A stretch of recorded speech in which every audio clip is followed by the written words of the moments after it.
राम कृष्ण हरी जय जय राम कृष्ण हरे हरि जय जय राम कृष्ण हरी जय राम कृष्ण हरे हरि जय जय राम कृष्ण हरि जय जय राम कृष्ण हरि जय जय राम कृष्ण जय जय राम कृष्ण हरि जय जय राम कृष्ण जय जय राम कृष्ण जय जय राम कृष्ण जय जय राम कृष्ण जय जय राम कृष्ण जय जय राम कृष्ण हरे हॅलो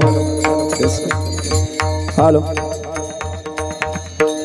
रूप पाहता लोचनी सुख झाले वो साधने त्वहा विठ्ठल परवा त्वहा माधव परवा रूप पाहता लोचने सुख झाले वो साधने तुहा विठ्ठल बरवा तुहा माधव बरवा रूपा पाहता लोचनी सुख झाले वो साधने त्वहा विठ्ठल परवा त्वहा माधव परवा पाहता लोचने सुख झाले वो साधने तुहा विठ्ठल बरवा तुहा माधव बरवा बहुत सुकृताची जोडी म्हणून विठ्ठले आवडे त्वहा विठ्ठल परवा त्वहा माधव परवा गौता सुकृताचे जोडे म्हणून विठ्ठले तुहा विठ्ठल बरवा तुहा माधव बरवा सर्व सुखाचे आगर बापर कुमादेवीवर त्वहा विठ्ठल परवा त्वहा माधव परवा सर्व सुखाचे आगर बापर कुमादेवी वर तुहा विठ्ठल बरवा तुहा माधव बरवा जय जय राम कृष्ण हरे जय राम कृष्ण हरि जय जय राम कृष्ण जय राम कृष्ण हरि जय जय राम कृष्ण जय राम कृष्ण हरि जय जय राम कृष्ण जय राम कृष्ण जय जय राम कृष्ण हरि जय जय राम कृष्ण हरे राम कृष्ण हरे जय जय राम जय राम कृष्ण हरे जय राम कृष्ण हरे राम कृष्ण हरे जय राम जय राम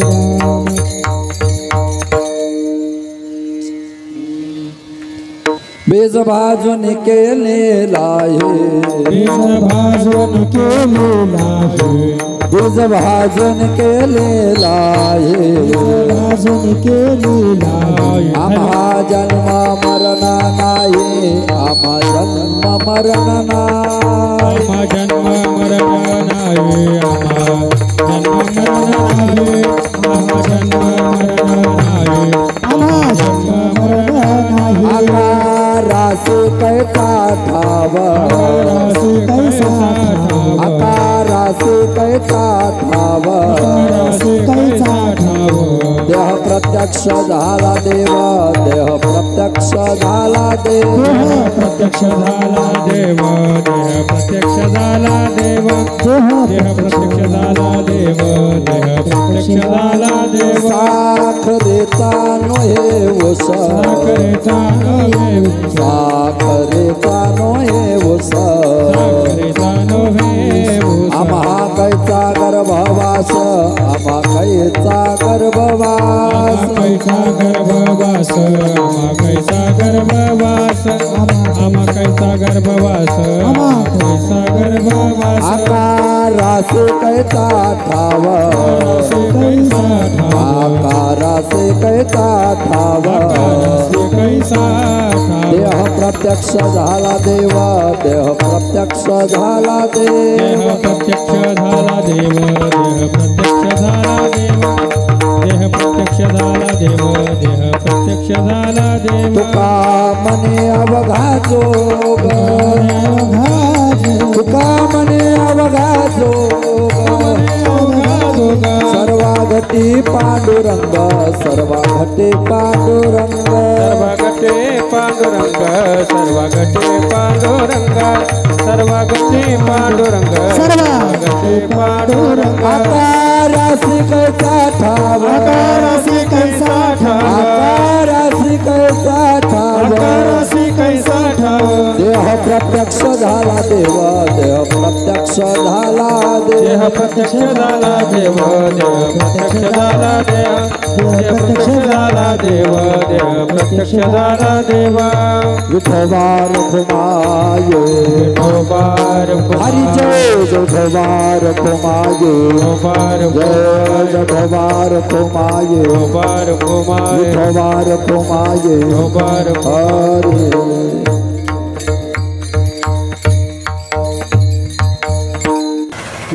विजभागोनी केलीला विजभागोनी केलीला विजभागोनी केलीला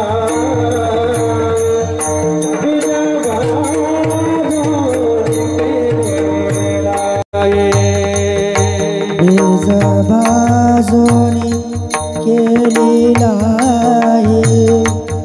बीज भाजोनी केलेला बीज भाजोनी केलेला बीज भाजोनी केलेला बीजबागोन केलीला बीजबागोन केलीला बीजबागोन केलीला बीजबागोन केलीला बीज भाजोनी केलेला बीज भाजोनी केलेला बीज भाजोनी केलेला बीज भाजोनी केलेला अमजम मरण अमजम मरण आकरासे कैसा ठाव आकरासे कैसा ठाव आकरासे कैसा ठाव आकरासे कैसा ठाव जन्म मरण नाही जन्म मरण नाही आकारासी कैचा ठाव आकारासी कैसा ठाव आकारासी कैसा ठाव आकारासी कैसा ठाव देह प्रत्यक्ष झाला देव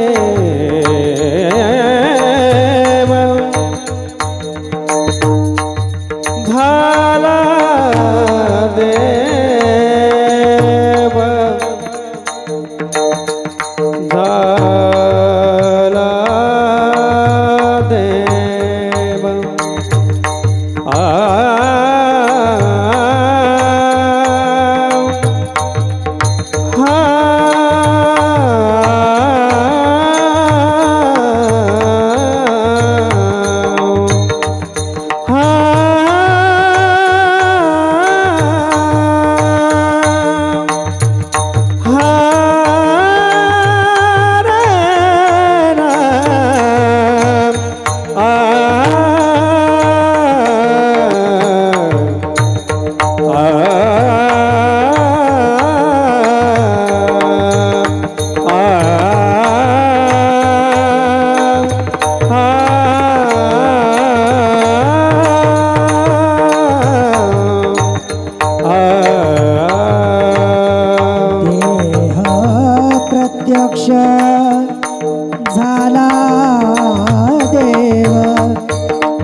झाला देव आकारासे कैसा ठाव आकारासे कैसा ठाव आकारासे कैसा ठाव आकारासे कैसा ठाव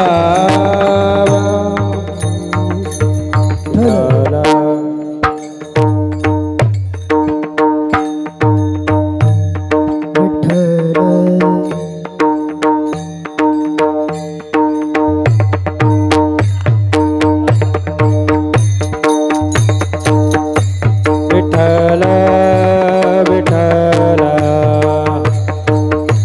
विठ्ठल विठ्ठल विठ्ठल विठ्ठल विठ्ठल विठ्ठल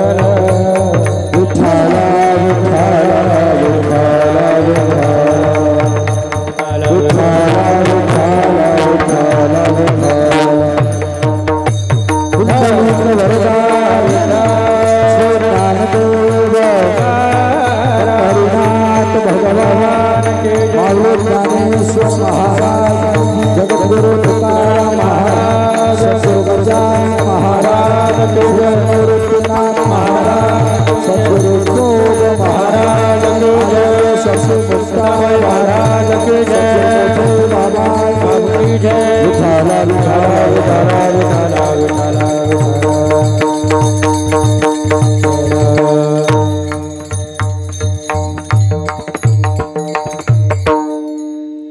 बेजबाजूने केलेला आहे आम्हा जन्म मरण नाही आकारासे कैचा ठाव देह प्रत्यक्ष झाला देव साखरेचा नोहे ओश आम्हा कैचा गर्भवास आकारासे कैचा ठाव देह प्रत्यक्ष झाला देव तुका म्हणे अवघा जोग सर्वागटे पांडुरंग आकारासे कैचा ठाव देह प्रत्यक्ष झाला देव युंत प्रवेश मम वाच मिमां प्रसुप्तां संजीवयत्यखिल शक्तिधर स्वधामनां अन्यांश्चास्य चरणश्रवणत्वगाद प्राणान् नमो भगवते पुरुषाय तुभ्यं पांडुरंगा करो प्रथम नमन पांडुरंगा करो प्रथम नमन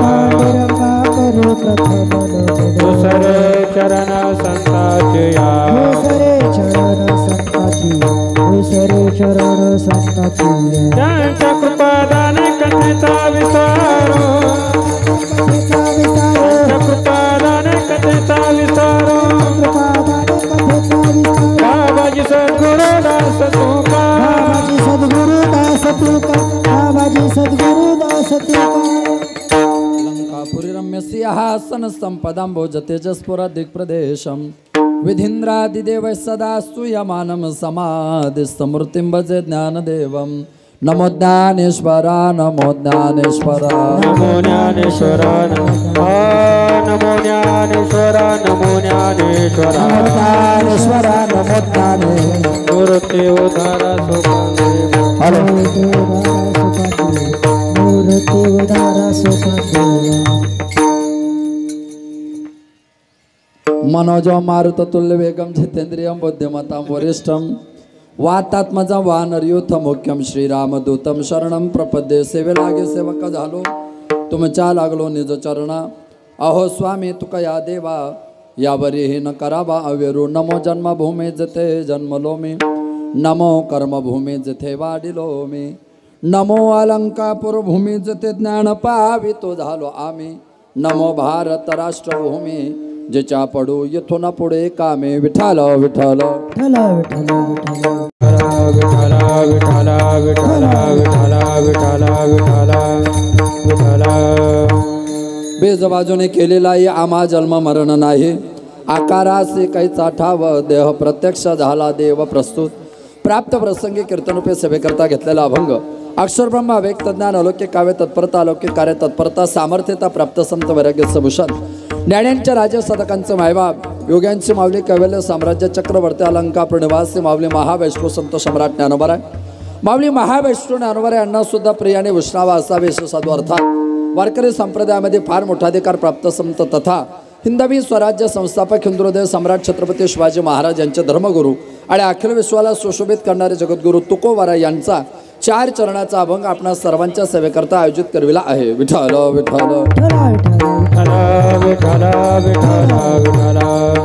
अभंग पंचमी निर्माते तुकोपनिषदकार वैराग्यराज रसिकत्व प्राप्त जगद्गुरू तुकोबारा यांचा असून अभंगातील प्रास्ताविकता प्रतिपादित करण्याअगोदर परिहार देणे इष्ट निवारे तथा ते गरजेचं सुद्धा आहे.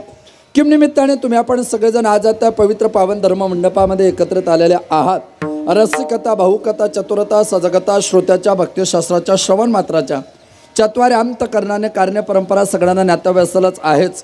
वक्त्याचं प्रधान कर्तव्य नात्याने थोर मोठ्यांच्या पदस्पर्शाने पनित पावित वसलेल्या असलेल्या आपल्या पवित्र पावन नगरीमध्ये भगवंताच्या असीम कृपेने साधू संतांच्या कृपाशीर्वादाने समस्त पंचक्रोशी ग्रामस्थांच्या मानवी सामंजस्याने आपण सगळेजण मानवी जीवन जगत आहात. ते मानवी जीवन जगत असताना आपल्या गावातील परिसरातील सण उत्सव परंपरा विधी संस्कार सोडे एकमेकाच्या सुखदुःखात सहभागी होण्याची नैतिकता त्याच नैतिकतेचं पैकतो आपल्या गावात आपल्या परिचयात आपल्या परिसरात सामाजिक कौटुंबिक राजकीय शैक्षणिक परिवारामध्ये सर्वांना परिचित असणारं सानप कुटुंबीय आणि आज सानप कुटुंबातील आधारस्तंभ म्हणून गेल्या 5 वर्षापूर्वी ज्यांचं आपत्कालीन दुःखद निधन झालं ते वैकुंठवासी आदर्श भक्तिपरायण वीर जवान रितेश रामनाथ सानप यांच्या 5व्या चिरकाल स्मृतिगंधांना आध्यात्मिक चैतन्याचा उजाळा देत असताना त्यांच्या समस्त सानप कुटुंबियांच्या विद्यमाने त्यांच्या पश्चात त्यांचे वडील आदरणीय श्रीत्र भक्तिपरायण रामनाथ मुरलीधर सानप, त्यांच्या आई लंकाबाई रामनाथ सानप, त्यांचे चिरंजीव रितेश आरुष रितेश सानप, त्यांचे बंधुराज समाधान रामनाथ सानप, त्यांच्याच कुटुंबातील दत्तू माडू सानप, पोपट माडू सानप, मधुकर सानप, त्याचप्रमाणे दुसरे सोमनाथ किसन सानप, मारुती शंकर सानप, त्याचप्रमाणे त्यांच्याच कुटुंबातून दशरथ पुंजा सानप, बाळू पुंजा सानप, त्यांच्याच कुटुंबातून लहानुबाई परशुराम बोडके, त्यांच्याच कुटुंबातील जिजाबाई माडू सानप, त्यांच्याच कुटुंबातून मंदाबाई अनिल भाबळ, त्यांच्याच कुटुंबातून दीपाली समाधान सानप, अक्षरा समाधान सानप, या समस्त कुटुंबाच्या सविता मारुती इलक, या समस्त कुटुंब हिराबाई राधाकिसन दराडे, या समस्त कुटुंबियांच्या माध्यमातून तुम्हा सर्वांच्या दर्शनाचा यदक्षणाचा आत्ताचा हा सुवर्णयोग. विठ्ठल विठ्ठल विठ्ठल विठ्ठल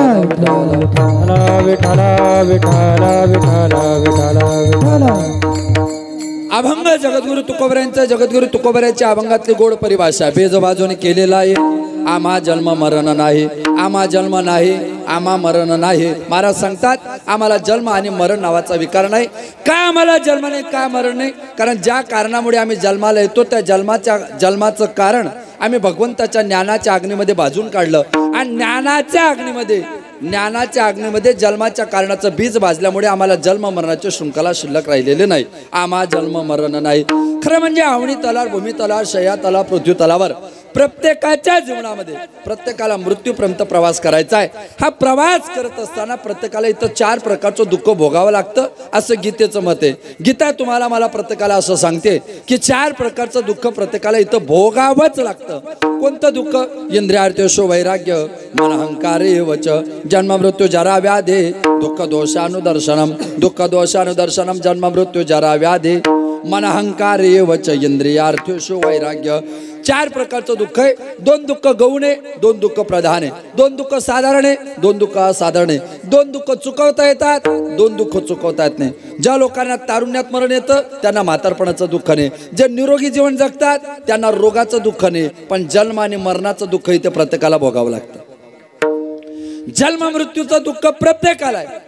तारुण्यात जर मरण आलं तर म्हातारपणाचं दुःख नाही. मी जेव्हा माझ्या कीर्तनात म्हातारी वयस्कर लोक पाहतो तेव्हा त्या प्रकर्षाने त्यांच्याकडे पाहून सांगतो की तुमच्यापेक्षा आमच्यासारखे तरुण पिढी 1000पट भाग्यवान आहे.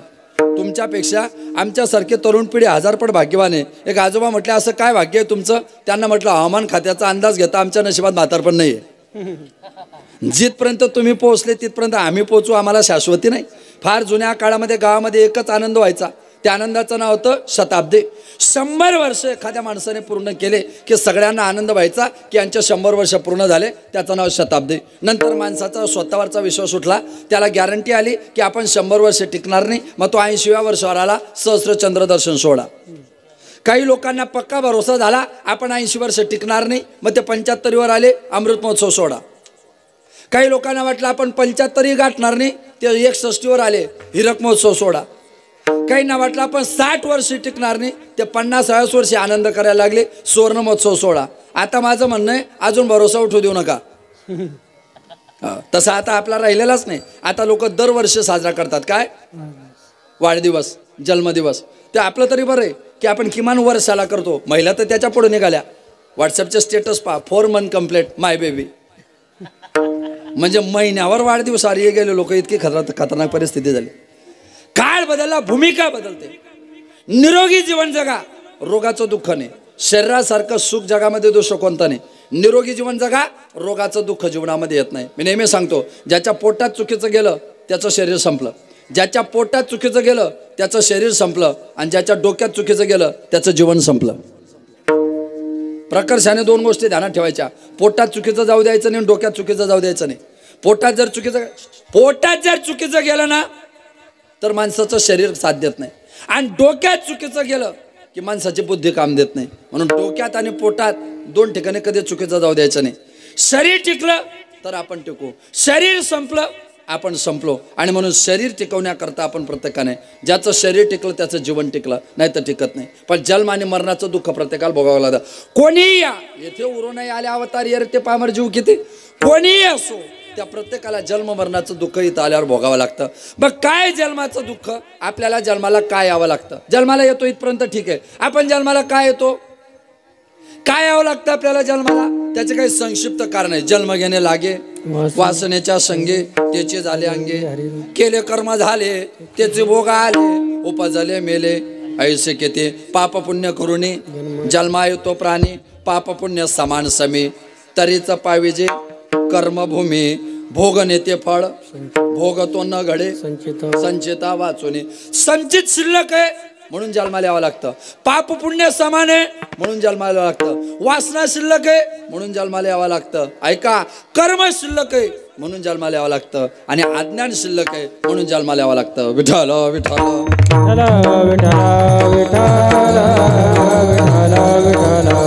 आगा कर्मी जय वरावे, तैती सुख दुःखी फळावे, तया ते भोगावया यावे. देहायका तया ते भोगावया यावे, तैते सुख दुःखी फळावे.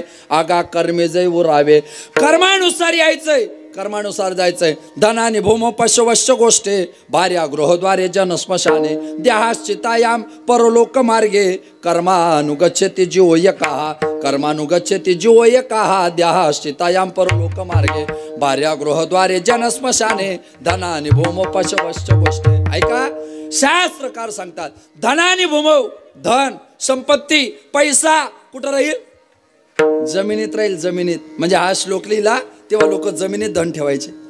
सेफ्टी लॉकर्स नव्हते, बँका नव्हत्या, पतसंस्थांना पत नव्हती, तेव्हा लोक बँकेत पैसा नाही ठेवायचे, जमिनीत ठेवायचे.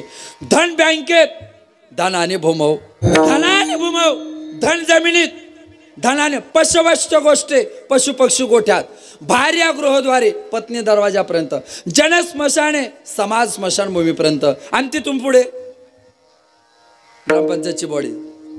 तिथून पुढे कोण आहे, कर्मानुगच्छति जीवो यकाः, एकट्याला जावं लागतं. जाणं एकट्याचं आहे, येणं एकट्याचं आहे. काय येतो आम्ही जन्माला, कारण आमच्या प्रत्येकाकडे अज्ञान शिल्लक आहे. अज्ञान जोपर्यंत शिल्लक आहे तोपर्यंत माणसाला जन्माला यावं लागेल. आणि म्हणून जीवनामध्ये ज्ञानी माणसाची किंमत आहे. स्वदेश पूज्यते राजन, विद्वान सर्वत्र पूज्यन्ते. स्वतःच्या देशात, स्वतःच्या गावात, स्वतःच्या गल्लीत, स्वतःच्या तालुक्यात पूजल्या जातो त्याला राजा म्हणतात, पण जगाच्या कानाकोपऱ्यात पूजल्या जातो त्याला विद्वान म्हणतात. हो, एखाद्या माणसाजवळ 1000 रुपये द्या आणि त्याला सिन्नरला पाठवा. त्याला 1000 रुपये दिले तर तो सिन्नरून संध्याकाळी 1000 रुपये खर्च करून येईल. त्याच्याजवळ रुपया शिल्लक राहणार नाही. बुद्धिमानाजवळ रुपया देऊ नका, तरी तो कुठं गेला तर तिकडनं पैसे घेऊन येईल. कारण ज्याच्याजवळ लक्ष्मी आहे त्याच्याजवळ सरस्वती राहील याची शाश्वती नाही, पण ज्याच्याजवळ सरस्वती निवास करते लक्ष्मी त्याच्या पाया पडल्याशिवाय राहत नाही. हे वैशिष्ट्य बरं. आणि म्हणून प्रत्येकाच्या जीवनामध्ये भूमिका दर्शन आहे. की न्याय प्रणालीमध्ये तुम्हाला मला प्रत्येकाला विचार करावा लागेल. त्यात नैतिकतेच्या धोरणावर आपल्याला प्रत्येकाला प्रवास करावा लागेल. कर्म तुमचं माझं प्रत्येकाच्या जन्माला येतं. अज्ञान संपलं की आपलं जीवन ज्ञानासारखं. अज्ञान संपलं की अज्ञान संपल्यानंतर माणसाला ज्ञानाची प्राप्ती होते. बरं, ज्ञान जे ज्ञान, त्या ज्ञानाला एक स्वतंत्र भूमिका असते. ज्ञानाचं एक स्वतंत्र लक्षण असतं. ज्ञान जोपर्यंत तोपर्यंत फायदा आहे. आपल्याला ज्ञान नाही का? आपल्याला ज्ञान नाही का? याला मंडप म्हणतात, याला माईक म्हणतात, याला स्टँड म्हणतात, याला स्टेरिओ म्हणतात, याला पकवाज म्हणतात, हिला बाटली म्हणतात. हे ज्ञानच आहे ना. पण हे वांज ज्ञान आहे. वांज हे ज्ञान आहे, पण नपुंसक ज्ञान आहे. नपुंसक माणसाला काही असलं तर संपत्ती किती असू द्या, संतती होणार नाही. वांज स्त्रीकडे संपत्ती किती असू द्या, संतती होणार नाही. तसं याला स्टँड म्हणता, हिला वायर म्हणता, याला माईक म्हणता, याला मंडप म्हणता. असं संसाराचं किती ज्ञान असलं तरी परमार्थाचा पोरगा प्रगट होत नाही. त्याच्याकरता तुम्हाला ज्ञान वीरत्वाचं लागतं. त्याच्याकरता तुम्हाला ज्ञान शूरत्वाचं लागतं. त्याच्याकरता ज्ञान तुम्हाला धीरत्वाचं लागतं. असं ज्ञान प्राप्त करावं लागतं की ज्या ज्ञानापासून आपल्याला काहीतरी प्राप्त होईल. ज्याने काहीच प्राप्त होत नाही ते वांज ज्ञान आहे. ज्याने काहीच प्राप्त होत नाही ते नपुंसक ज्ञान आहे. आणि म्हणून वीरत्व शूरत्वाच्या ज्ञानाची तुम्हाला मला प्रत्येकाला गरज आहे. आपल्याकडे ज्ञान नाही का? ज्ञानाची कमतरता तुमच्या माझ्या प्रत्येकाकडे. मग आपल्याकडे ज्ञान नाही का? आहे ज्ञान. ज्ञानाचे 3 प्रकार: information knowledge, common sense knowledge आणि नॉलेज टू नॉलेज. माहितीचं ज्ञान, अंदाजाचं ज्ञान आणि ज्ञानाचं ज्ञान.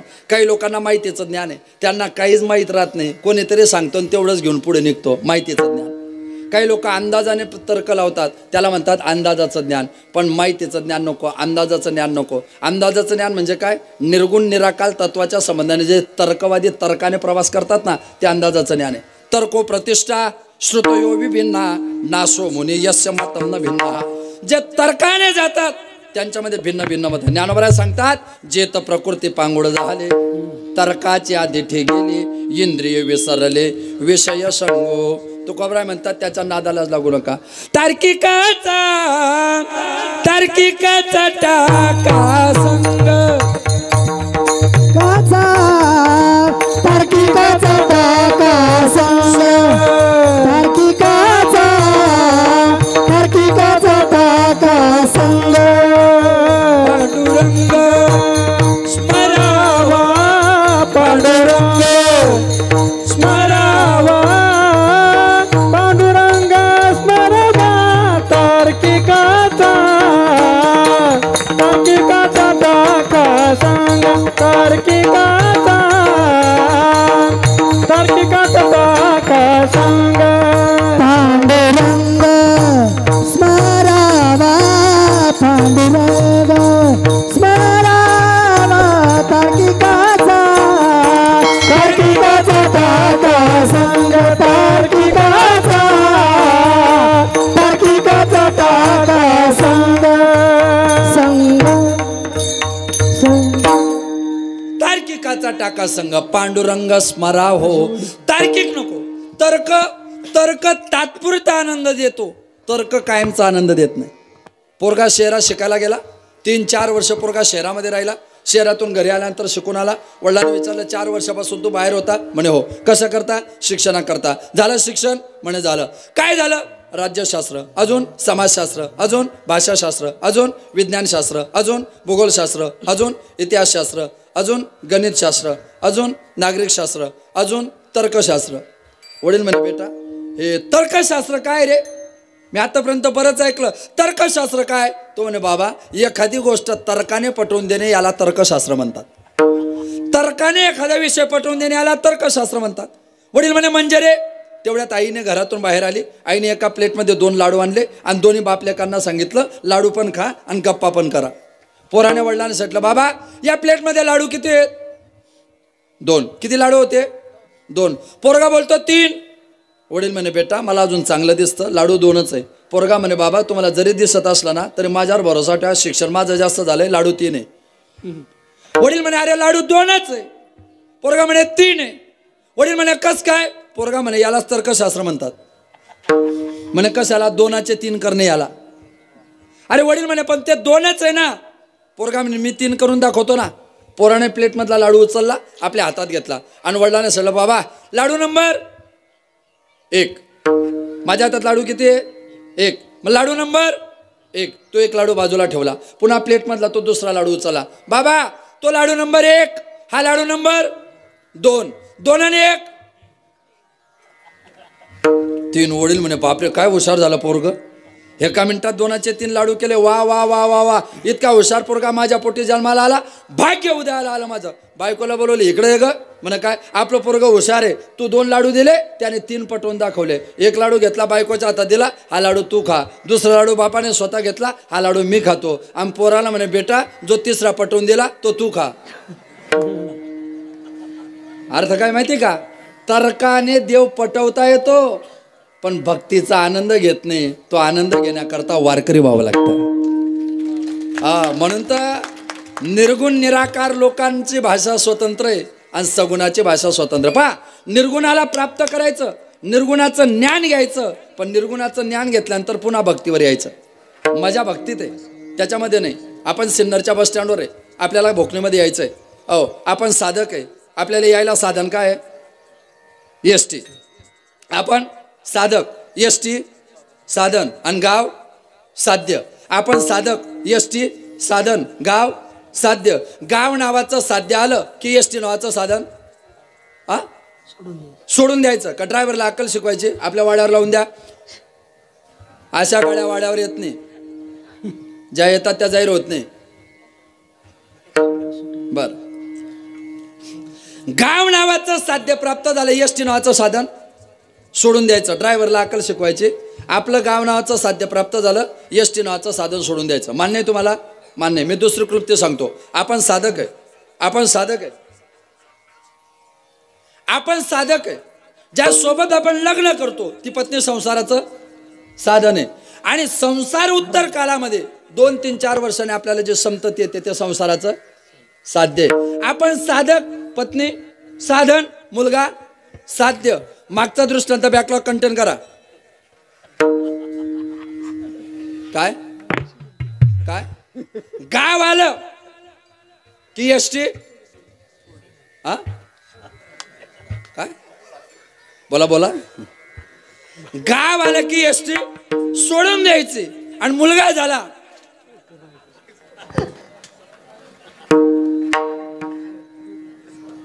बोला, गाव आलं की ST सोडणं हा व्यवहार आहे. आणि मुलगा झाल्यावरही पत्नी वागवणं हा परमार्थ आहे. तसा देव भेटल्यावर आणि देवाचं ज्ञान भेटल्यावरही पुन्हा देवाचं चिंतन करणं हा परमार्थ आहे. त्याचं ज्ञान प्राप्त झालं ना, ज्ञान बाजूला ठेवायचं आणि पुन्हा भक्तीवर आरूढ व्हायचं. टाळो टाळे लोपला नाद, टाळो टाळे लोपला नाद, टाळो टाळे लोपला नाद, टाळो टाळे लोपला नाद.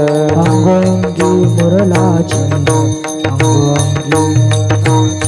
अंगो अंगे मुरला छंद, अंगो अंगे मुरला छंद. आटला भेद भोग भोगित दाटला भेद, भोग वीर विठ्ठला भेद, भोग वीर दाटला भेद. ज्ञान घेऊन गावा गोविंदगा, होरी नर गोविंद गा, घेऊन गावा गोविंद. ज्ञान घेऊन गावा गोविंद गा.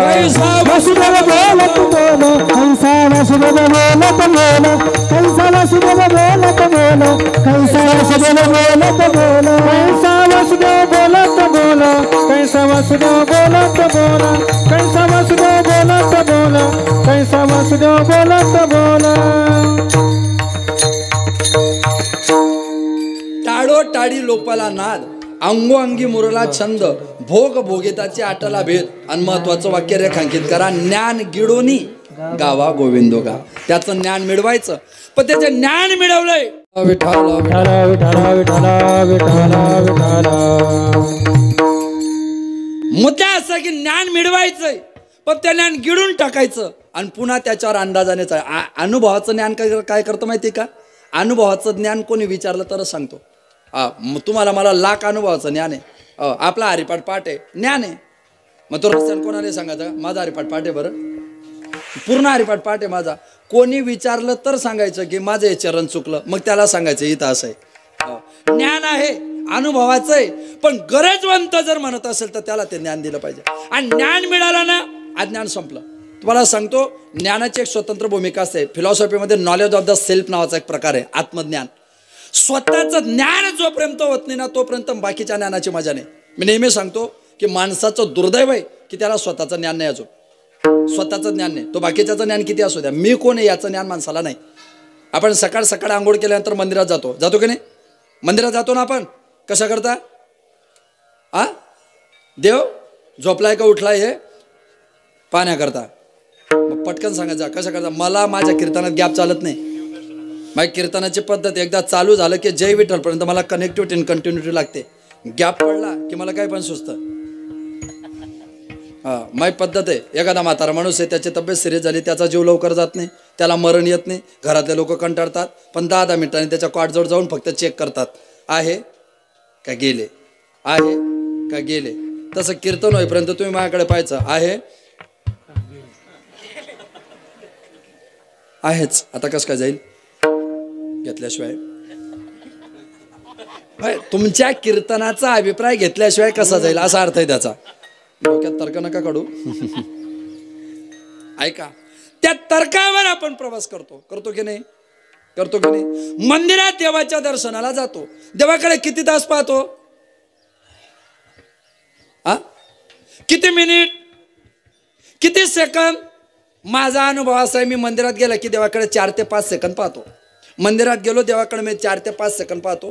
5व्या-6व्या सेकंदाला खाली वागतो, 6व्या-7व्या सेकंदाला पाया पडतो, 7व्या-8व्या सेकंदाला उभा राहतो, 9व्या-10व्या सेकंदाला हात जोडतो आणि 11व्या सेकंदाला मी मंदिरात चुकतो. मी रोज मंदिरात चुकी करतो. चुकणे हा माझा स्वभाव आहे.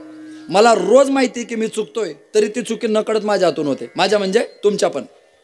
पाया पडून उभे राहिलो, हात जोडले की देवाकडे पाहताना डोळे काय करतो आपण? बंद करतो. कोणाला पाहायला आलो होतो? देवाला. देवाला पण डोळे काय केले? वाय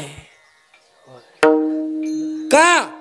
अरे देवालाच पाहायला आलो, देवालाच पण डोळे का बंद केले? हित सेन्स आहे. हित त्या सेन्सचं नाव आहे तैसा हृदयामध्ये मी रामू सर्वाघटी राम. तो हितला राम आहे ना, तो सांगतो चामाचे डोळे दाविते. या चामड्याच्या डोळ्याने दगडाच्या मूर्तीतला देव तू पाहिला. या चामड्याच्या डोळ्याने दगडाच्या मूर्तीतला देव तू पाहिला. तो देव इतका सुंदर आहे. आता त्या चांबड्याचे डोळे बंद कर आणि तुझ्या गुरुने तुला जे ज्ञान दिलंय ना, ते मध्ये ज्ञानाचे डोळे उघड. तुला कळेल तुझ्या हृदयात परमात्मा म्हणून मी किती सुंदर आहे. हित्त जो असतो ना, तो नॉलेज ऑफ द सेल्फ आहे. आणि देव प्रगट व्हायच्या प्रक्रियाच आहे. देवाला प्रगट करायला येतच आहे. आपल्याकडे अभंग मेंदूबंदी खाना केला, हृदयबंदी का? बरं, असं आहे का? बरं, हरकत नाही. हृदयबंदी खाना केला, आत विठ्ठल कोंडीला. देवाला येत आहे. संसारात पोरगा पाहिजे. एखाद्या दीदीचं लग्न झालं, त्या दीदीच्या लग्नाला 5 वर्ष झाले, तिला मूलबाळ झालं नाही. तिच्या गल्लीतल्या इतर महिला इतक्या इमानदारीने कपडे धुतात तिच्या नावाने. म्हणजे काका गुड्डी काही नाही अजून, म्हणजे मूलबाळ तिला होत नाही, टेन्शन गल्लीतल्या घेतात. बरं, ही समस्या महिलांचीच आहे का? आपली पण तीच आहे. पुरुषांचा पण तोच प्रॉब्लेम आहे ना, पुरुषांचा. तर मग माणसालाही वाटतं ना आपल्याला एखादं मूलबाळ झालं पाहिजे. 5 वर्ष झाले, वाटतं ना माणसाला एखादा पोरगा पाहिजे की नाही? एखादा पोरगा पाहिजे की नाही? आपल्याला लागेल ना? अरे पोरगा लागेल ना? पोरगा लागेल का नाही? कशाला? मी दिवा लावायला म्हणतोय, तुम्ही लावा काड्या. उद्योगच तेवढा आहे तुम्हाला. ऐका, मुलगा पाहिजे. संसारात पोरगा पाहिजे असेल तर त्याचं गर्भाशय इथं आहे. संसारात पोरगा पाहिजे असेल ना, त्याचं गर्भाशय इथं आहे. परमार्थात पोरगा पाहिजे असेल ना, त्याचं गर्भाशय इथं आहे. एक गोड कथा सांगतो तुम्हाला, गर्भोपनिषदाची. एका वाक्यात सांगतो, पटकन ध्यानात येईल तुम्हाला. तुमचे माझे जे गुरु असतात ना, ते तुम्हाला मला ज्ञान देतात अज्ञान घालवण्याकरता. पण आपले गुरु जेव्हा आपल्याला ज्ञान देतात ना, तेव्हा त्यांच्या तोंडात जीभ असते. माणसं जीभ याच्या भरोशावर बोलतात, पण आपल्या गुरुच्या तोंडातले जीभ हे कधीच जीभ नसते. तुमच्या माझ्या गुरुजीच्या तोंडातले जीभ एकूण एक लिंग आहे. तुमच्या माझ्या गुरुच्या तोंडातले जीभ एकूण लिंग आहे. त्या लिंगातून ब्रह्मज्ञानाचे शब्दरूपी शुक्राणू बाहेर पडतात. जीभ नावाच्या लिंगातून ब्रह्मज्ञानाचे शब्दरूपी शुक्राणू बाहेर पडतात. ते ब्रह्मज्ञानाचे शब्दरूपी शुक्राणू शिष्याच्या कानाच्या योनीतून हृदयाच्या गर्भाशयात गेले की तिथे प्रगट होतो. त्याला आत्माराम म्हणतात. आणि तो आत्माराम प्रगट झाला की झाली संध्या, संदेव माझा गेला, आत्माराम हृदयी प्रगटाला. आमचं कर्म समाप्त झालं. कर्म समाप्त झालं, कर्माचं अज्ञान समाप्त झालं. कारण ज्ञानाचा आत्माराम प्रकट झाला. ते ज्ञान एकदा प्राप्त झालं की तुमची माझ्या जन्म मरणाच्या शृंखलेतून सुटका होते. ती होत असताना कोणत्या कोणत्या माध्यमातून तुम्ही काय केलं? आम्ही ज्ञानाच्या बीजामध्ये कर्माचं बीज ज्ञानाच्या अग्नीत भाजलं, जन्ममरण संपलं. वासनेचं बीज भगवंताच्या ज्ञानाच्या अग्नीत भाजलं, जन्ममरण संपलं. शेतकरी लोक आहे आपण, जमिनीत जर भाजलेलं बी पेरलं किती दिवसाने उगवेल? उगवणारच नाही. दादा, जमिनीत जर भाजलेलं बी पेरलं तर ते पुन्हा उगवतच नाही. आमच्या भगवंताच्या ज्ञानाच्या अग्नीत प्रारब्धाचं पाप पुण्याचं बीज भाजल्यानंतर प्रारब्धाच्या शेतीत पेरलं की ते शरीराच्या रूपात उगवत नाही आणि देहाच्या रूपात ते उगवत नाही. म्हणून आम्हाला जन्म मरण शिल्लक राहत नाही. अभंगाच्या पहिल्या बीज भाजोनी केली नाही, बीज भाजोनी केली नाही, बीज भाजोनी केली नाही, बीज भाजोनी केली नाही, बीज भाजोनी केली नाही, बीज भाजोनी केली नाही, बीज भाजोनी केली नाही, बीज भाजोनी केली नाही. आमा जन्म मरण नाही, आमा जन्म मरण नाही, आकारासी कैसा ठाव, आकारासी कैसा ठाव.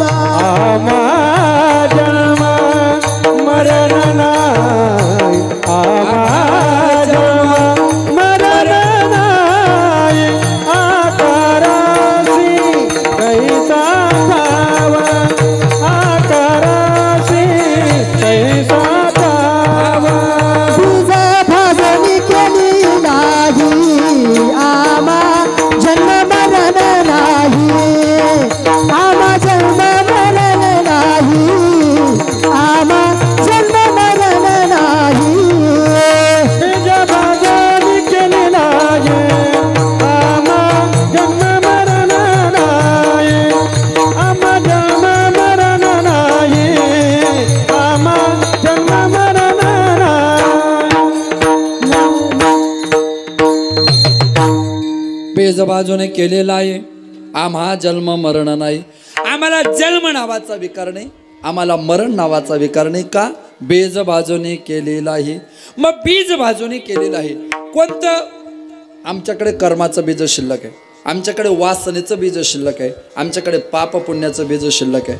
पाप आणि पुण्य असेल तर तुम्हाला मला प्रत्येकाला जन्माला यावं लागतं. पाप पुण्य करून जन्मा येतो प्राणी. असं आहे. जे लोक पुण्य करतात ते लोक स्वर्गात जातात आणि जे लोक पाप करतात ते लोक नरकात जातात. पुण्यवानाला स्वर्गात जायला संधी आणि पाप्याला मात्र नरकाशिवाय पर्याय नाही. आता पुण्यवानाला जर स्वर्गात जायला संधी असेल, स्वर्गाचे 21 प्रकार आहे. जित स्वर्ग, अजय स्वर्ग, असे स्वर्ग, तृप्ती तो स्वर्ग, नामतृप्ती स्वर्ग, स स्वर्ग, सदोती स्वर्ग, आव्याग स्वर्ग, तार स्वर्ग, तांड स्वर्ग, जन स्वर्ग, विजन स्वर्ग, प्रकाश स्वर्ग, सच्चिदानंद स्वर्ग. ज्याचं जसं पुण्य तसा त्याचा स्वर्ग. 28 प्रकारचे नरक आहे. रौरव, महारौरव, तामिश्र, अंध, त्रामिश्र, वजकंटक, साने, कृमिभोजन, अयप्पान, सुचिमुख, दंश, विध्वंस, पुयोद, शारकर्दम, प्राणरोध. ज्याचं जसं पाप तसा त्याचा नरक. स्वर्ग 21 आहे आणि नरक 28 आहे. आमचा एक मित्र म्हटला का काय हो, स्वर्ग जर 21 आहे तर नरकही 21 पाहिजे होते, किंवा नरक जर 28 आहे तर स्वर्गही 28 पाहिजे होते. स्वर्ग कमी आणि नरक जास्त का? स्वर्ग कमी आहे 21च आहे आणि नरक किती आहे 28 आहे. मग नरक जास्त आणि स्वर्ग कमी का? त्याला म्हटलं देवाला पण माहिती होतं पुढे चालून इकडेच रहदारी वाढणार आहे, म्हणून त्याने तिकडेच येणे प्लॉट टाकून ठेवले. पाप आणि पुण्य माणसाच्या जीवनामध्ये त्याला अधोगती किंवा प्रगतीवर नेण्याचं ठरवतं. ऊर्ध्व गती प्राप्त करायचे का अधोगती प्राप्त करायचे, पाप आणि पुण्यावर ठरतं. पण तुकाराम महाराज म्हणतात आम्हाला पापही लागत नाही आणि आम्हाला पुण्यही लागत नाही. पट्टे डाडू आम्ही विष्णुदास जगी, पाप पुण्यांगे नातडत्या. झुंजार ते एक विष्णुदास जगी, पाप पुण्य अंगे नातडे त्या. पापही नाही पुण्यही नाही. का नाही? ज्ञानाग्नी भस्मसात कुर्तीर्जुना. आम्हाला का लागत नाही? लागो ने दे पाप पुण्य अंगा, लागो ने दे पाप पुण्य अंगा. लागो ने दे पाप पुण्य अंगा, लागो ने दे पाप पुण्य. तुका म्हणे आम्ही झालो अग्निरूप, झालो अग्निरूप. तुका म्हणे आम्ही झालो अग्निरूप, झालो अग्निरूप. लागो ने दे पाप पुण्यांगा, लागो ने दे पाप पुण्यांगा. पाप पाप पुण्या.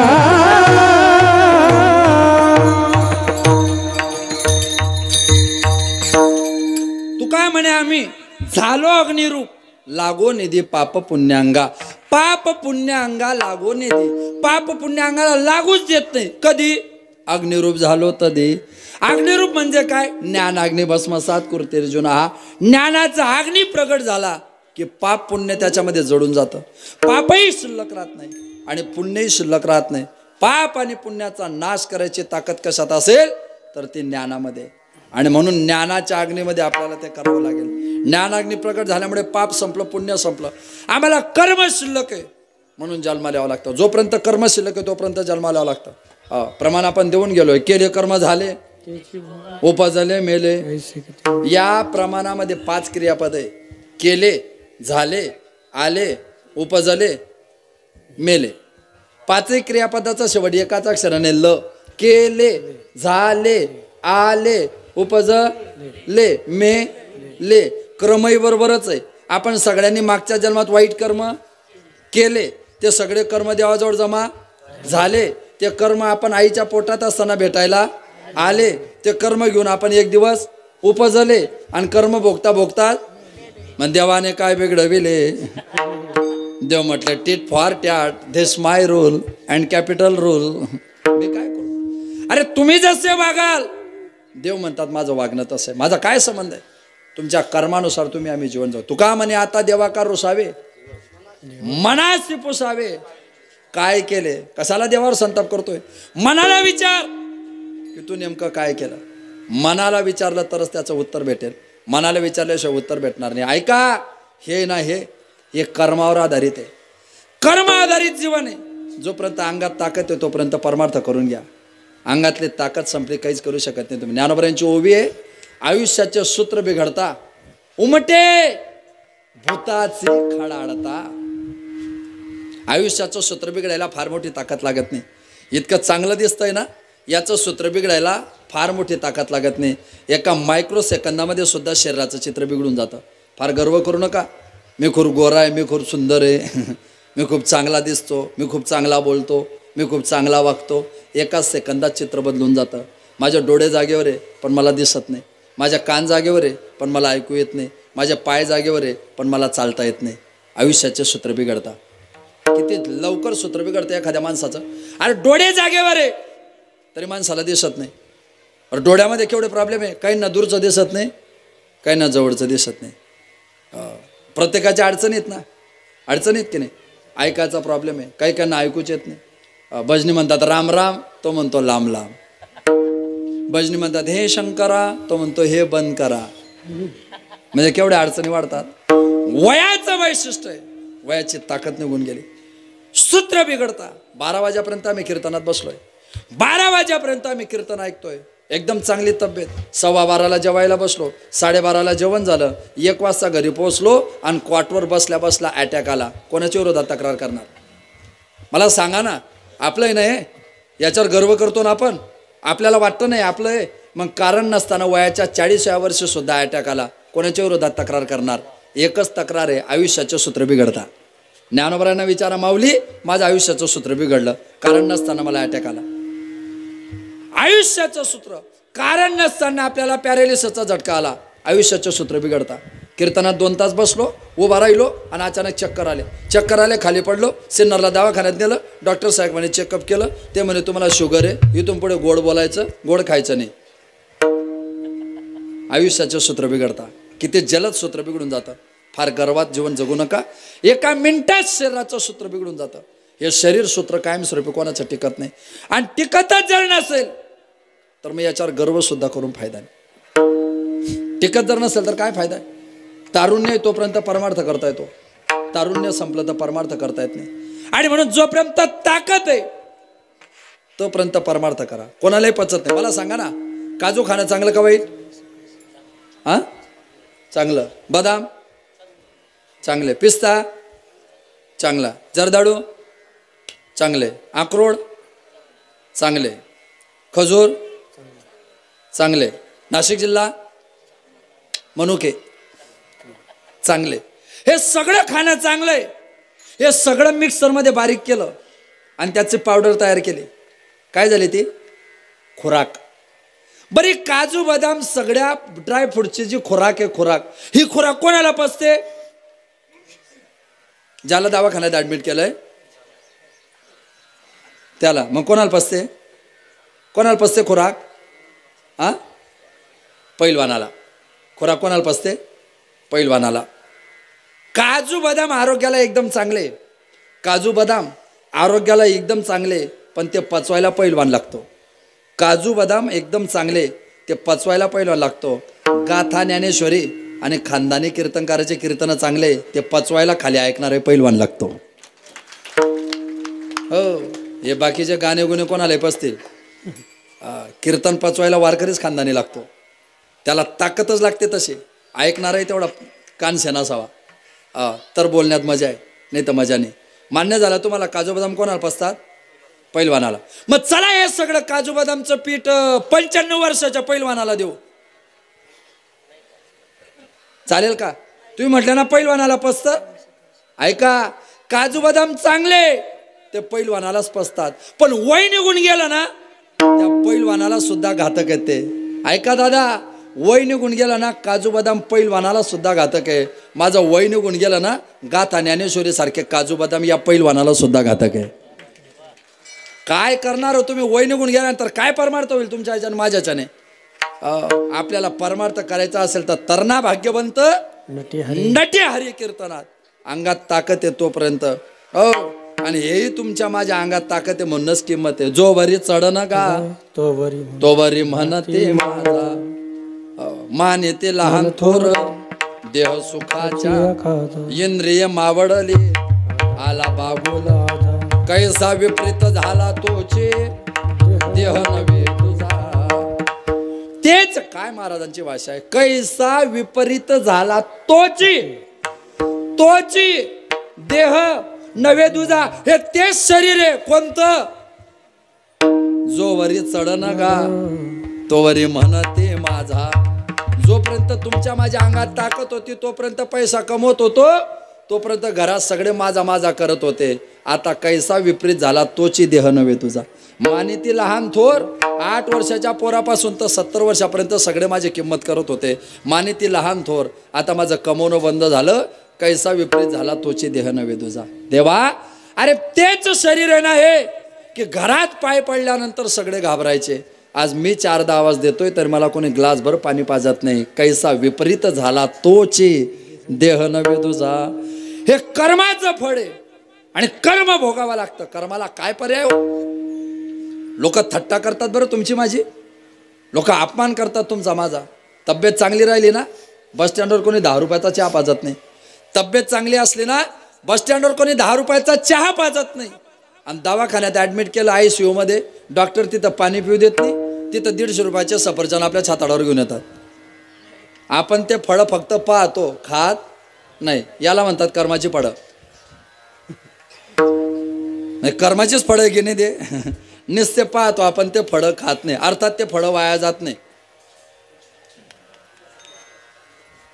वाया जातात का? तिथे एक थांबलेला असतो, तो एकदम चॅप्टर असतो. सगळे गेले की तो स्वतः सफरचंद खातो. जो आजारी त्याला म्हणतो घेतो का? गोड आहे, जेवणाचा क्रम आहे.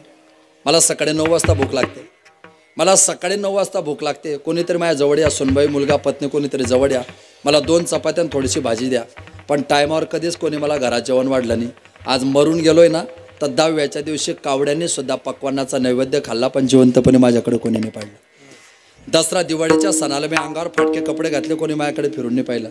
दसरा दिवाळीच्या सणाला मी अंगावर फाटके कपडे घातले, कोणीच माझ्याकडे फिरून नाही पाहिलं. आज मरून गेलोय ना, तर बोडवनच्या नावाखाली स्मशानात सगळ्या नातेवाईकांनी पेटवायला कपडे आणले होते, पण जिवंतपणे कोणाचंच माझ्याकडे लक्ष नव्हते. काय अपमान करतात लोक, आपला विचार करा. अरे जिवंत बोडवनला जेवढे आणले तेवढे जर जिवंतपणे आणले असते तर 50 वर्ष ड्रेस घ्यायची गरज पडली नसती. पण थट्टा करतात लोक, आपले थट्टा करतात. माझ्याच्याने कॉटून उठल्या जात नव्हतं, मी बेडवर पडलेलो होतो. सुनबाई, मुलगी, जावाई, मुलगा, पत्नी, मुलं, बाळं, पती कोणीतरी या आणि मला फक्त उठून बसवा. मी कंटाळलोय पडून पडून, मला काटवर कोणीतरी उठून बसवा, मला आधार द्या. मला कॉटून उठवण्याकरता आधार मागितला, पण घरातून मला कोणीच कॉटून उठण्याकरता आधार दिला नाही. आज मरून गेलोय तर भाऊबंद चौकात चर्चा करताय, खांदा देऊन आधार कोण देणार आहे? माझा भ्रम होता, माझा भ्रम होता. अरे मी मरतोय, मला पक्का समजलंय मी महिनाभरापेक्षा जास्त जगू शकत नाही. या महिन्यात काही झालं तर महिन्याच्या आत कदाचित मला मरण्याची शक्यता आहे. मला माझं मरण दिसतंय. अरे कोणीतरी जवळ या, बोला माझ्याशी. आता मी 8, 10 दिवस, 15 दिवस, महिन्याच्या आत मरणार आहे. अरे कोणीतरी जवळ या, 2 शब्द माझ्याशी प्रेमाने बोला. पण कोणीच माझ्याजवळ बोलायला आलं नाही.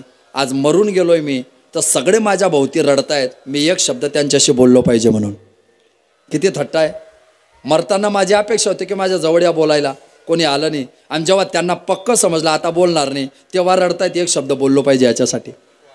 प्रेत निघालं माझं घराच्या बाहेर, प्रेत उचललं खांदेकरांनी, प्रेत उचलायला लागले.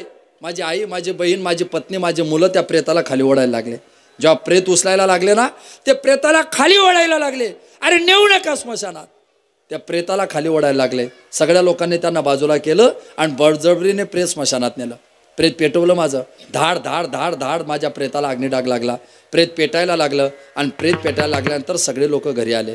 मी तो जळत तसे स्मशानी एखाला. ऐका, मी स्मशानात जळत होतो.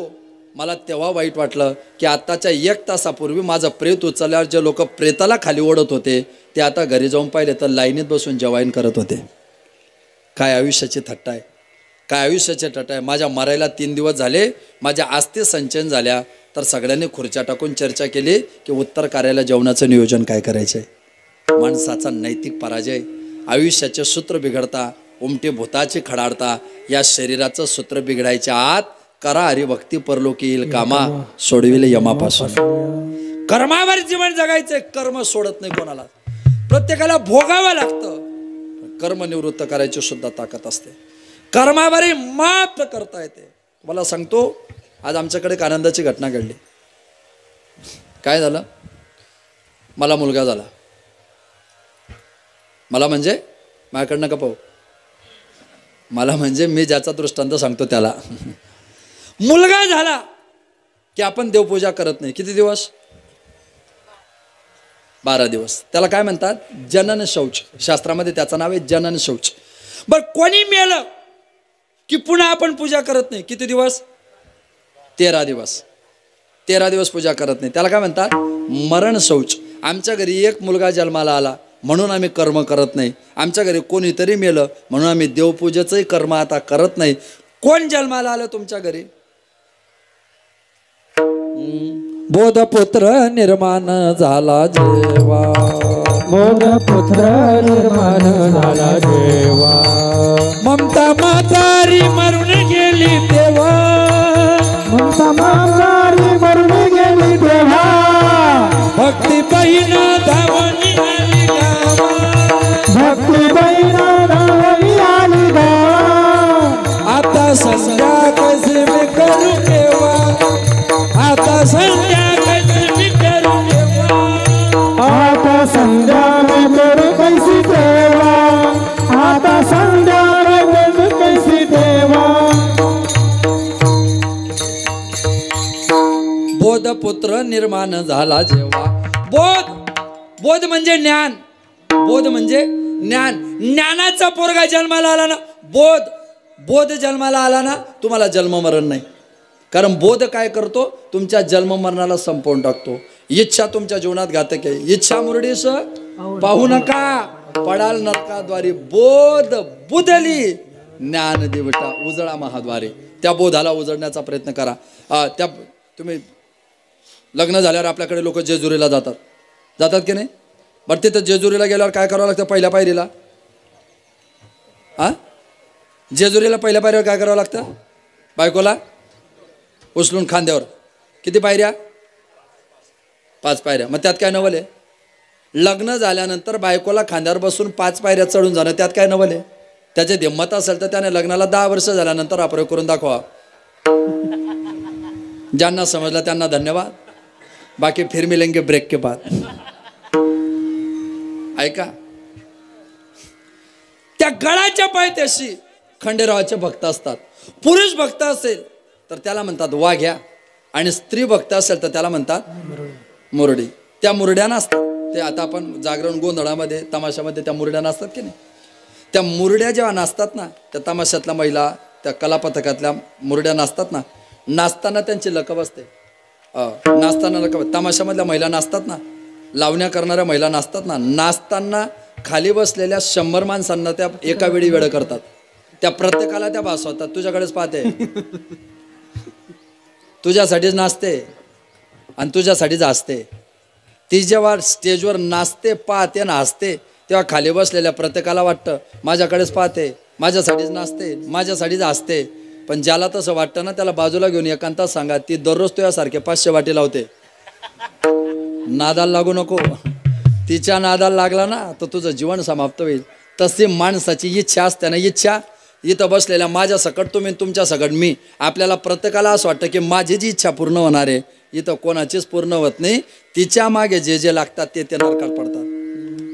इच्छा मुरडीस पाहू नका, इच्छा मुरडीस पाहू नका, पडाल नरकाद्वारी.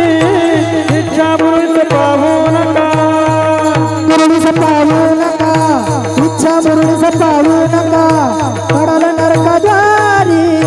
इच्छा मुरडीस पाहू नका. बोध बुदली मैदानी उजळा महाद्वारी. बोध बुदली ज्ञान देवटी उजळा महाद्वारी. बोध बुदली ज्ञान देवटी उजळा महाद्वारी. बोध बुदली ज्ञान देवटी उजळा महाद्वारी.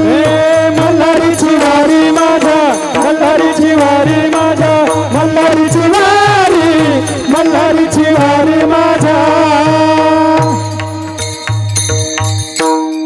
इच्छा मुरडीस पाहू नका. तिला पाहू नये. इच्छा नावाची मुरडी ना, तिला पाहूच नका. आणि पाहिलं तर पडाल नरकाद्वारी. पण तिच्या तावडीतून सुटायचं असेल तर बोध बुदली. बोध नावाचा ज्ञानाची देवटी प्रगट झाली की तुमचं जीवन संपलं. ऐका, बोध पुत्र निर्माण झाला जेव्हा, सहज कर्मे ती झाली ब्रह्मार्पण, संपलं कर्म. ममता म्हातारी मरून गेली जेव्हा, सहज कर्मे ती झाली ब्रह्मार्पण, संपलं कर्म. यत करोशी यदश्नासी यज्जोसे ददासे यत यत तपस्यसे कोणते तत्कुरुष्व मद अर्पणम. आहे ते सकळ कृष्णाशी अर्पण. ते सगळं कर्म देवाला अर्पण केलं. आणि कर्म देवाला अर्पण केल्यानंतर आम्ही मुक्तीच्या मार्गाने गेलो. आम्हा जन्म मरण नाही. कर्म संपलं, वासना संपली, वासना संपली, कर्म संपलं, भोग संपला. भोग आहे ना, भोग देवाला अर्पण करा. तुमच्या जीवनात कर्म शिल्लक राहणार नाही, वासना शिल्लक आहे. ते सकळ कृष्णाशी अर्पण करायला शिका. वासना शिल्लक आहे तोपर्यंत माणसाला कर्म बोला. वासना संपली, विषय संपला. पुतना आहे ना, पुतना देवाला मारायला आले. पुतनेचं 3 पद्धतींवर नाही. ते शरीराने राक्षसीने, ते लिंगाने स्त्री आहे, आणि ती अध्यात्माने वासना आहे. आणि पुतना जेव्हा देवाला मारायला आले, देवाने तिचं दूध पिलं, विष पिलं, रक्त पिलं. तिचं रक्त जेव्हा देव प्यायला लागले तेव्हा तिचा DNA म्हणजे रक्तातले जे गुणदोष होते ना, ते देवाच्या शरीरात गेले. म्हणजे तिची वासना देवाच्या शरीरात गेली. आणि देवाच्या शरीरात पुतनेची वासना गेली. देवाच्या लक्षात आलं की आपल्या शरीरात पुतनेचे वासनेचे काही कण शिल्लक आहेत. आता पुतना नावाच्या वासनेचे कण जर शिल्लक आहेत, ते कण बाहेर काढले पाहिजे. ते कण बाहेर काढायला काय करावं लागेल? देवाने गोकुळात पुढची लीला केली, मृण्मय भक्षण लीला. पुतना मारली, देवाने पुढे माती खाल्ली. देवाने माते का खाली माहिती का? गोकुळातल्या गोपिका संतय, गोकुळातल्या गोपिका संतय, त्या गोपिका रूपी संतांच्या पायाखालची माती खाऊन, गोकुळातल्या गोपिका रूपी संतांच्या पायाखालची माती खाऊन शरीरातल्या पुतना नावाच्या वासनेचं बीज समाप्त करून देवाने तुकोबरांच्या अभंगाला ताकद दिली. मग रामनामे उपजे आवडी करून. भक्तिशास्त्र असं सांगतं की वासना समाप्त झाली. महाराजांची भाषा आहे ना, मग काहीच नाही. तुका म्हणे निवेतन रजकनु लागता रजकनु लागता मने निवेदन रजकनु लागता रजकनु लागता रजकनु लागता. तुका म्हणे निवेतनु रजकनु लागता. तनु निवे, शरीर शांत होतं कोणाच्या कृपेने? संतांच्या रजकरणाने. आणि म्हणून वासना समाप्त झाली. ऐसे कर्माचे, वासनेचे, भोगाचे, पाप पुण्याचे बेजबाजूने केलेला ये आम्हा जन्म मरण नाये. विठोबा रखुमाये हरी जय जय जय विठोबा रखुमाये विठोबा रखुमाये विठोबा रखुमाये विठोबा रखुमाये विठोबा रखुमाये विठोबा रखुमाये विठोबा रखुमाये विठोबा रखुमाये विठोबा रखुमाये विठोबा रखुमाये विठोबा रखुमाये विठोबा रखुमाये विठोबा रखुमाये विठोबा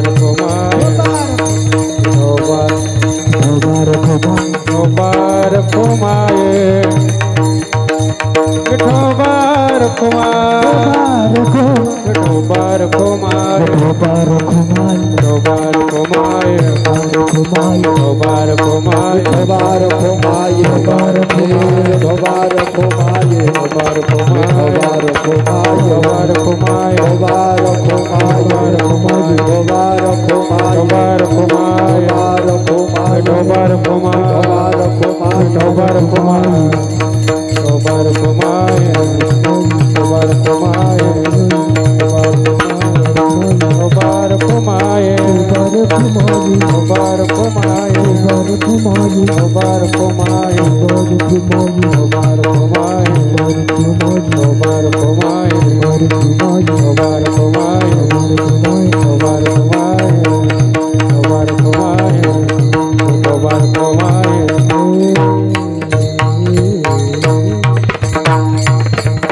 बेजबाजूने केलेला आहे आम्हा जन्म मरण नाही.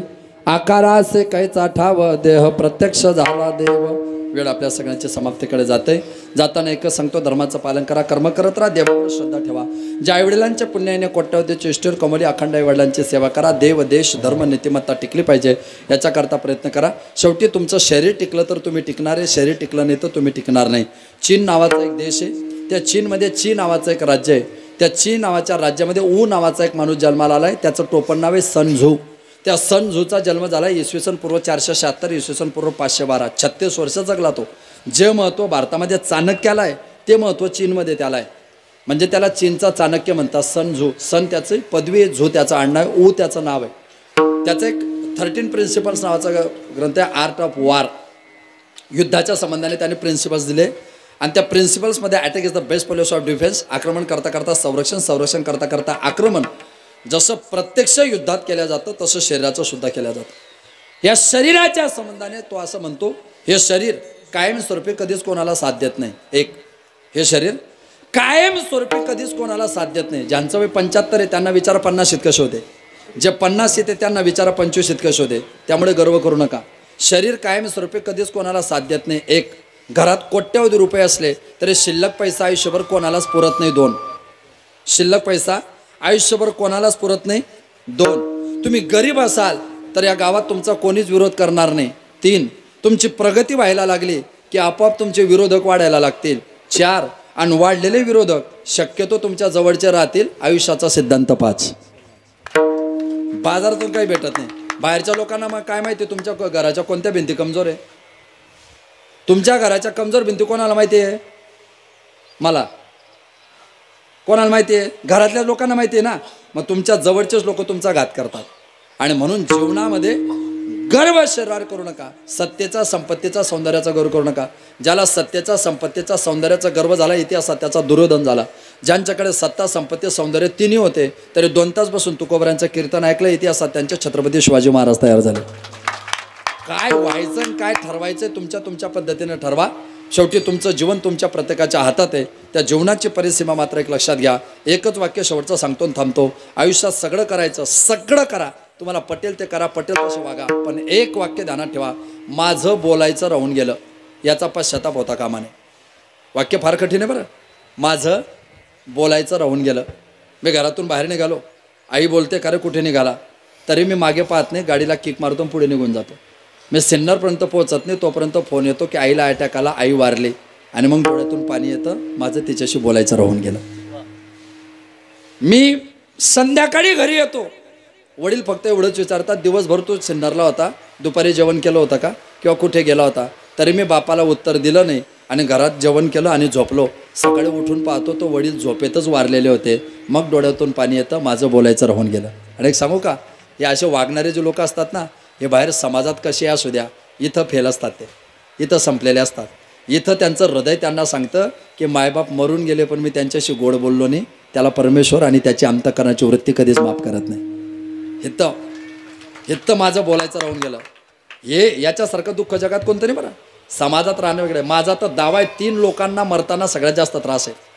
3 लोकांचं मरण म्हणजे त्यांना मरणाचा त्रास, ते मरणाची वाट पाहतात. 1 चित्रपटसृष्टी, 2 राजकीय सृष्टी आणि 3 आपली आध्यात्मिक सृष्टी. यांच्यासारखं दुर्दैव कोणाचं असतं?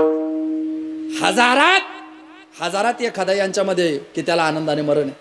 चित्रपटसृष्टी त्या लोकांना काय कमी हो, सगळं आहे पण मरताना एकटे आहेत. अतिशय वाईट परिस्थिती आहे. चित्रपटातले लोक आत्महत्या करतात, याचा अर्थ का व्हेंटिलेशन नाही? आत्महत्या करतो म्हणजे मोकळं व्हायला जागाच नाही ना. मोकळं व्हायला जागा नाही. राजकीय लोकांना काय मोकळं व्हायला जागा नाही. कीर्तनकार लोकांना काय मोकळं व्हायला जागा नाही. ऐन उमेदीच्या काळात, प्रसिद्धीच्या काळात रोज हजारो लोकांसमोर बोलायची सवय.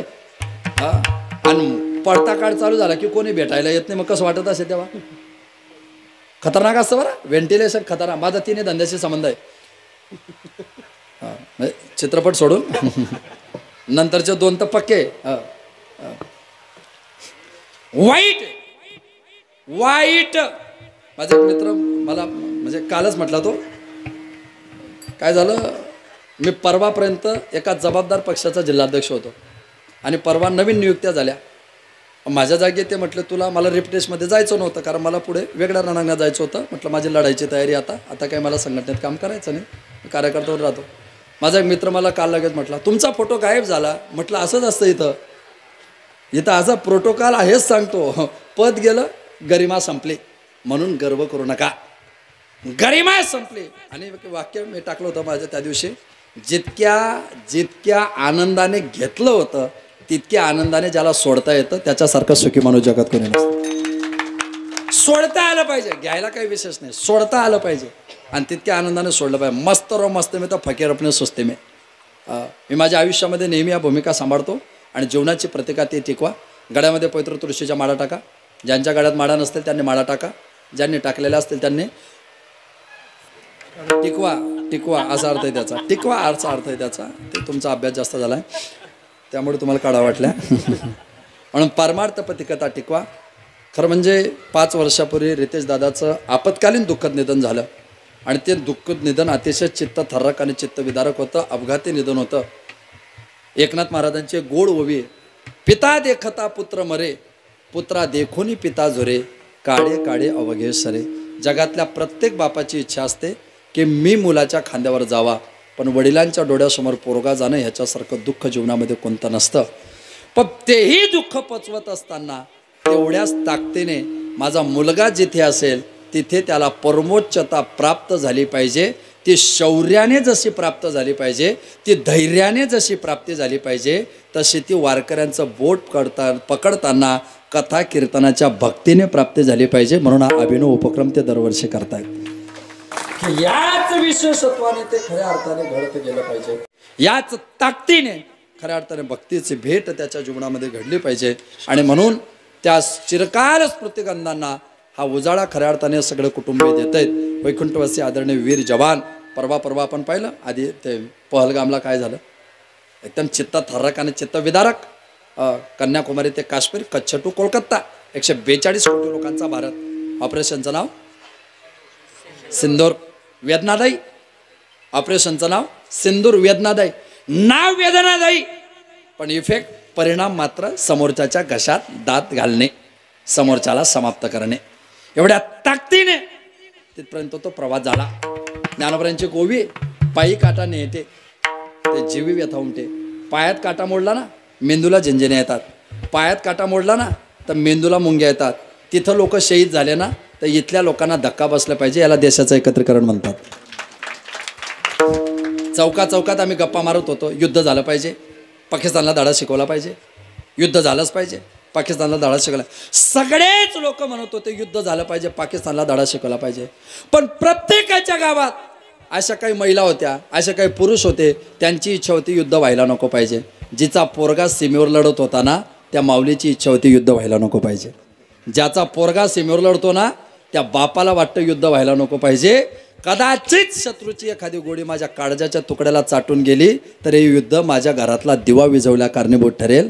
त्यांची भावना असते युद्ध व्हायला नको पाहिजे. कोणाला तुम्हाला मला किती वाटू द्या, तुम्हाला मला किती वाटू द्या युद्ध झालं पाहिजे, पण त्या प्रक्रियेत नाही वाटत तसं. आता त्या युद्धाच्या स्वतंत्र भूमिका आहे ते आपण कधी जर पाहिलं तर ते 16 इंच कसं पडलं, तो कॉरिडोर कसा उद्ध्वस्त झाला. आणि फक्त एकच सांगतो, युद्धात एक गोष्ट ध्यानात ठेवायची इथून पुढे, युद्धात शत्रूच्या शक्तीचं वर्णन करायचं नाही. महाभारतातला श्लोक आहे, जो लोक युद्धामध्ये शत्रूच्या शक्तीचं वर्णन करतात ते देशद्रोही असतात. युद्धात आपल्या शक्तीचं वर्णन करायचं असतं, शत्रूच्या शक्तीचं वर्णन करायचं नसतं. वार सिस्टीम आहे, युद्धाची एक पद्धती आहे आणि त्या पद्धतीत आपण प्रत्येकाने जीवन जगावं.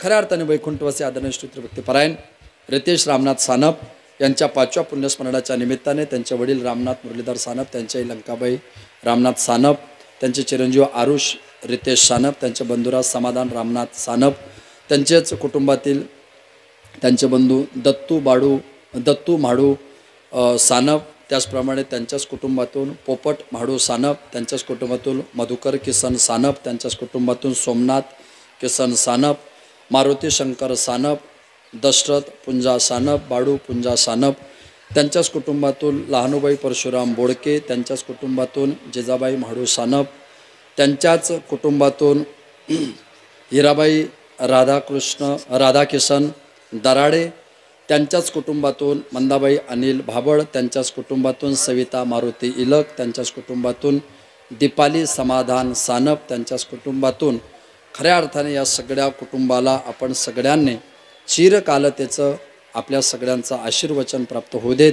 आणि जे दादा आपल्यातून निघून गेले पुन्हा एकदा याच कुटुंबामध्ये त्यांचा जन्म होऊन त्यांना खऱ्या अर्थाने देशभक्तीची संधी परमेश्वर देऊ देत. याच आपण सगळ्यांच्या वतीने परमात्म्याला प्रार्थना करूयात. शेवटची सूचना येईल तोपर्यंत कोणी जागा सोडायची नाही. जो जागा सोडेल तो जागा सोडेल. मी एक श्लोक म्हणेल, सगळ्यांनी मागे म्हणायचं आहे, हात जोडा. हिंदवा स्वधरा सर्वे न हिंदू पतितो भवेत् मम दीक्षा हिंदू रक्षा मम मंत्र समानता. भारत माता की जय. श्लोकाचा सरळ अर्थ, तुम्ही आणि मी एकाच आईच्या पोटी जन्माला आलोय. तुमची आणि माझी आई एकच आहे, तिचं नाव आहे भारत माता.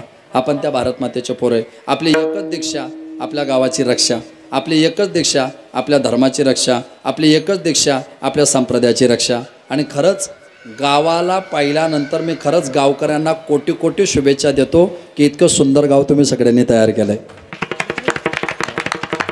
सांगायला हरकत नाही, 15 वर्षापासून मी माझ्या गावाच्या प्रक्रियेत आहे, पण मला असं करता आलं नाही.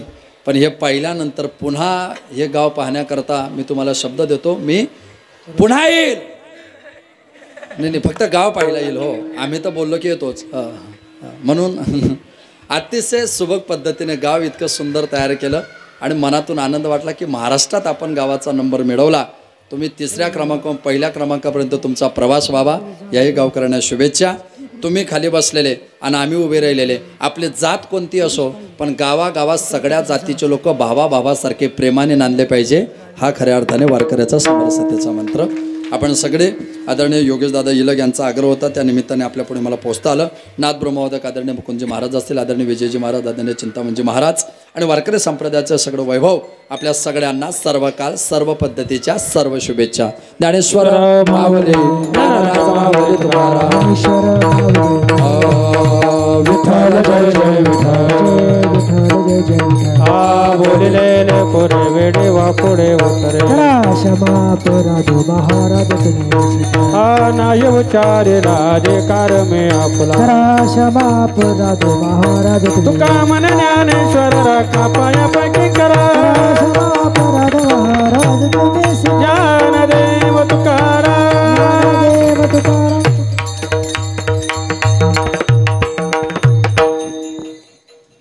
अतिशय इको बंद करा.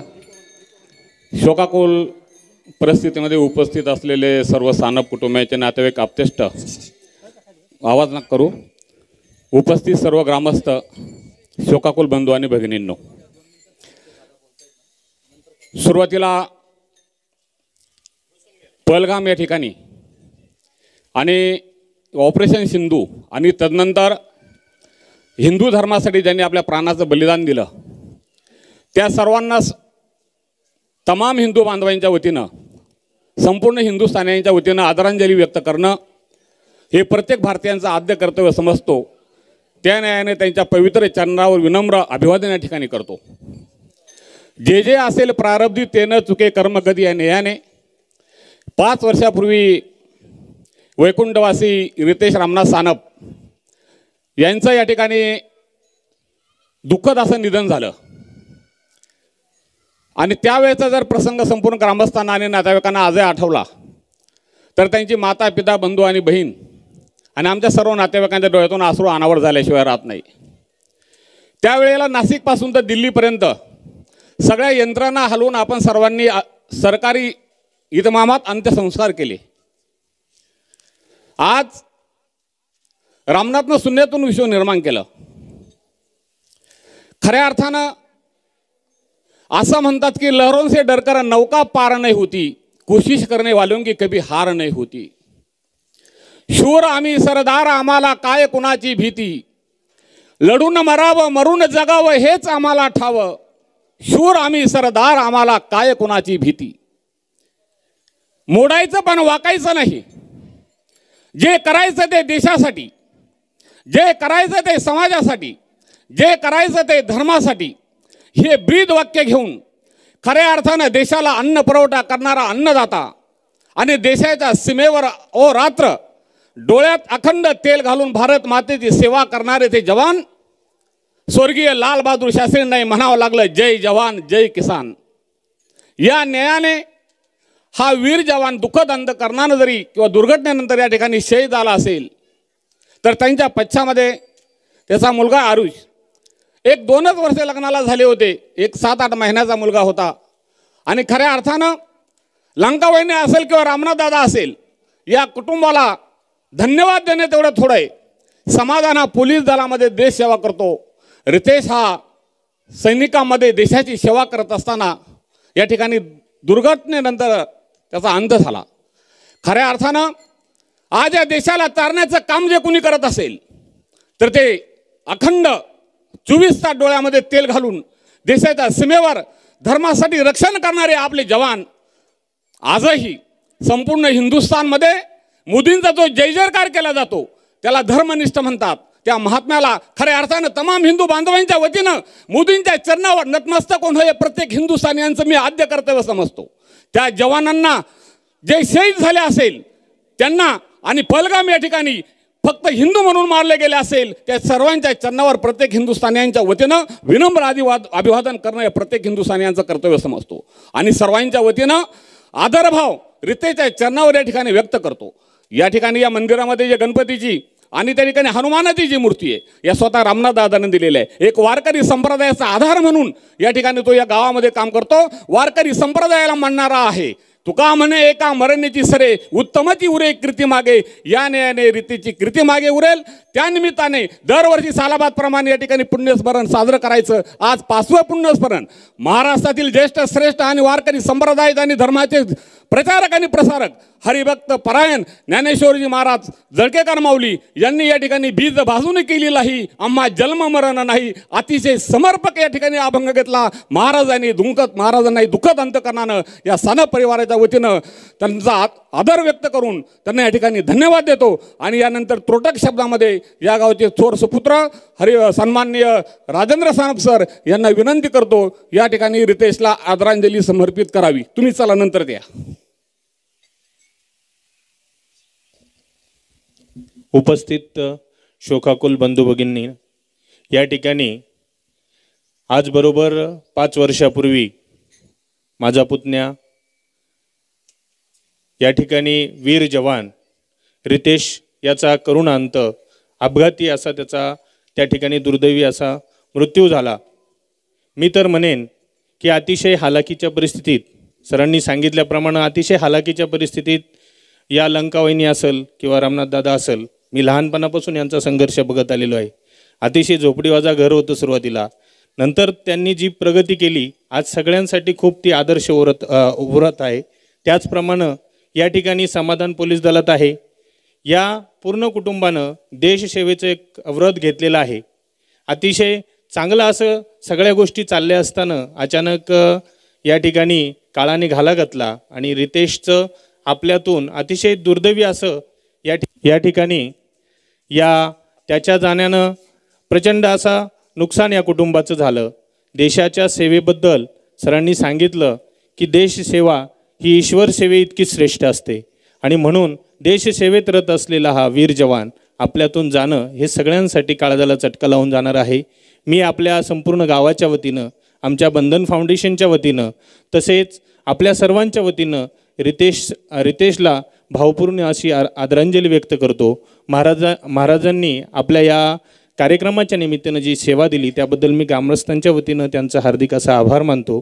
यानंतर मी जिल्हा परिषदेच्या माजी अध्यक्षा सन्माननीय शीतलताई सांगळे यांना विनंती करेन की आपण श्रद्धांजलीपर या ठिकाणी बोलावं. धन्यवाद.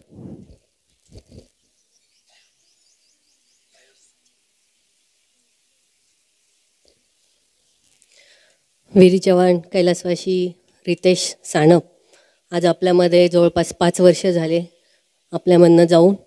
खरं तर त्यांना नक्कीच भारत मातेने त्यांना कुशीत घेतलं असेल, पण त्यांच्या कुटुंबावर जो आघात झाला आहे, मी परमेश्वराला प्रार्थना करते की त्यांच्या कुटुंबावर सदैव त्यांची छाया राहू दे. आज महाराजांनी, हरिभक्तपरायण महाराजांनी खूप छान पद्धतीने आपल्याला जीवनाचं महत्त्व समजावून सांगितलं.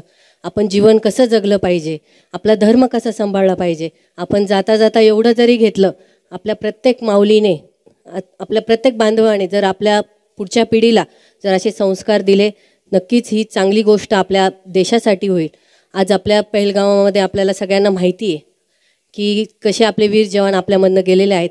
आपण फक्त त्यांच्यासाठी एकच घोषणा करू, अमर रहे, अमर रहे, वीर जवान अमर रहे, अमर रहे, अमर रहे. हीच त्यांच्यासाठी आदरांजली. धन्यवाद. धन्यवाद. या कीर्तनाला साथ देण्यासाठी महाराष्ट्रातील मृदुंगाचे महामेरू हरिभक्तपरायण मुकुंद महाराज लाड, हरिभक्तपरायण गायनाचार्य चिंतामण महाराज सानप, काळे महाराज, हे सगळ्या आणि डुंबरे महाराजांचे सर्व या ठिकाणी वारकरी उपस्थित आहे. त्यांनाही दुःखदांत करणाने धन्यवाद देतो. पुन्हा महाराजांच्या चरणावर या ठिकाणी नतमस्तक होतो. सर्वांना उदंड आणि निरोगी आयुष्य लाभावं यासाठी परमेश्वराच्या चरणावर नतमस्तक. आणि या कुटुंबाला जे दुःख झालंय ते दुःख पचवण्याची ताकद परमेश्वर अखंड यांना देवो अशी अपेक्षा या ठिकाणी व्यक्त करतो. वारकरी संप्रदायाच्या वतीनं सर्वांच्या चरणावर आदरभाव व्यक्त करून या ठिकाणी श्रद्धांजलीपर कार्यक्रम थांबवतो. जय हिंद, जय महाराष्ट्र, जय हिंदू धर्म. मी कोणत्याही पक्षाचा कार्यकर्ता